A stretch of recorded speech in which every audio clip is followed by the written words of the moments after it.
say any more, Will? Yeah, I just want to, you know, hope that the people from East London and wherever we go together, and I don't want to just make this a one-time thing. I'm going to continue to go out and raise money around the world, send kids to college. In America, I rescue families from losing their homes. It's wonderful and amazing the things you can do with music when you actually realize it. You know, I've already took care of my family, and we're good. You know, we're not mega rich, but we're good. We're better than we were in the projects. And that's all really I need, really, is to be able to stay creative and then help my family and other people. So I want to continue to work with you guys and go to East London and inspire the kids to take an interest in STEM education. You know, if you think of the Instagram story, there's a company called Kodak, and I'm pretty sure all the photographers and camera people know what Kodak is. And Kodak is bankrupt now because there's a big shift happening in the world where the industry I'm from is suffering too.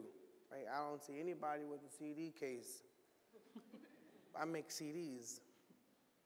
The world's changing, you know? If you think of every single hood, like I said, there's basketball courts, there's soccer fields, football fields. Girls aren't going to be soccer players, football players. So there has to be an equal opportunity for people to get out of a messed up situation.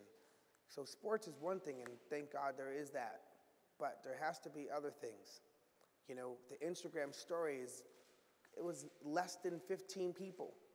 And in a year and a half, they built a business that sold for $1 billion. Not a million, $1 billion.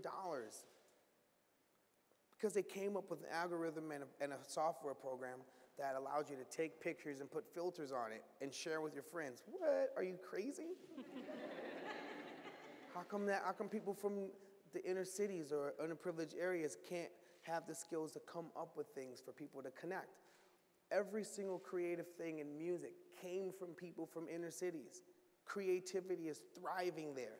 Just that they're not given the tools to become the Zuckerbergs. They're not given the tools to become the Jack Dorseys. Twitter, that's the guy that started Twitter, Jack Dorsey. They're not given the tools to become Larry Page and Sergey. Google, those are the dudes that started Google. Or the Mark Benioff, Salesforce. Or, you know, all of these, the new champions, right? 10 years from now, you're going to remember these guys. You're going to remember the Jack Dorseys. You're going to know of them as innovators, right? So I'm really, really excited to do this with you guys. And, you know, I work hard. I love working. I rarely sleep. It's overrated. But I love, you know, I want to come to East London and do a lot of work there, in Brixton, all the places that people, when they come to London, don't go to, right? I want to do a lot of work and still make music, but I really take philanthropy serious. You know, everything that I do when I'm writing a song, I say, well, I can't really talk about that. Why? Well, it's going to mess up the work I do in philanthropy. I can't say that sentence. And it could be a really dope sentence. But I don't do it because it's going to contradict my work. So, you know, I'm preparing for the next 20 years of my life. I remember when I was 17 years old.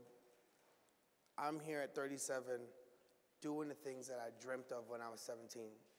And now at 37, the next 20 years of my life, I'm planning for that because at 57, I want to have done technology, done a lot of philanthropy, and changed a lot of communities.